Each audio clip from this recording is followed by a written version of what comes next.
SNCF, vendredi dernier, ce sont cette fois les réseaux de fibre optique qui ont été victimes de sabotage. Des actes de malveillance opérés dans la nuit de dimanche à lundi. Ils ont touché les installations d'SFR et impacté des opérateurs comme Free, notamment dans 6 départements.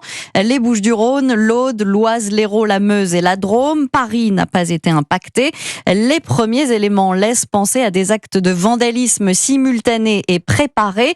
Tiffaine Dubois, il existe des ressemblances avec les sabotages qui ont visé la SNCF. Oui, ainsi pour l'instant rien ne les lie directement. Plusieurs éléments concordent. D'abord, évidemment, la concomitance, 72 heures seulement d'écart entre les deux sabotages. Ensuite, la simultanéité, comme pour la SNCF, plusieurs points du réseau de fibre optique ont été ciblés au même moment, 5 en l'espace de quelques heures. Enfin, autre élément troublant, la connaissance des lieux pris pour cible qui montre la préparation des actes.